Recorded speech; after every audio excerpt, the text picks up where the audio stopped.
এক পদ গরম ভাতের সাথে থাকলে আর কিছু লাগবে না। চিংড়ির হাতে মাখা বাটি চচ্চড়ি।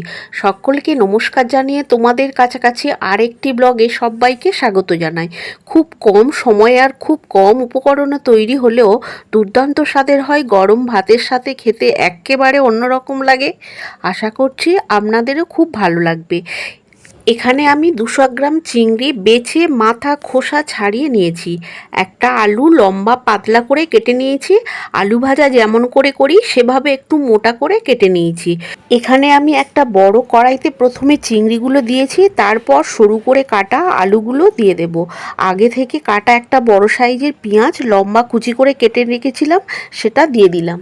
আগে থেকে কুচিয়ে রেখেছিলাম 5-6টা কাঁচা লঙ্কা কুচি আর 7-8টা রসুন কুচি, পরিমাণ মতো হলুদ গুঁড়ো, স্বাদ মতো লবণ আর হাফ চামচ কাশ্মীরি লঙ্কা গুঁড়ো দিয়ে দিলাম। যেহেতু চিংড়ি মাছ রান্না হতে খুব কম সময় লাগে, তাই চেষ্টা করবেন আলুটা এভাবে পাতলা করে কেটে নিতে। এবারে দিয়ে দেব 1 চামচ ধনে গুঁড়ো, 1 চামচ জিরে গুঁড়ো আর 2 থেকে 3 চামচ মতো সর্ষের তেল। 2 চামচ টক দইয়ে সামান্য জল মিশিয়ে রেখেছিলাম, সেটা ওই মিশ্রণের মধ্যে দিয়ে দেব। খুব ভালো করে হাত দিয়ে মেখে নিতে হবে। এভাবে যত ভালো করে মেখে নেওয়া হবে, হাতে মাখা বাটি চচ্চড়ির স্বাদ কিন্তু ততটাই টেস্টি হবে। এভাবে মেখে নিলে পেঁয়াজের রস, সামান্য জল, সর্ষের তেল সব উপকরণ খুব ভালো করে মিলেমিশে যাবে। সব মাখানোর পর অল্প একটু জল দেব। খুব বেশি ঝোল থাকবে না, রান্নাটা মাখো মাখো হবে, আর সেই বুঝে জলটা দিতে হবে। একদম ছোট বাটির এই দেখুন এইটুকু আমি জল দিলাম। সব কিছু ভালো করে মিশিয়ে নেওয়ার পর গ্যাসের ফ্লেম অন করে কড়াইটি বসিয়ে দিলাম। ঢাকনা দিয়ে দিলাম। প্রথমে হাই ফ্লেমে 2 মিনিট রান্না করে নেব, তারপর ফ্লেমটা কমিয়ে 10 মিনিট মতো রেখে দেব। তাতে করে আলু চিংড়ি মাছ সব সুন্দর করে সিদ্ধ হয়ে যাবে।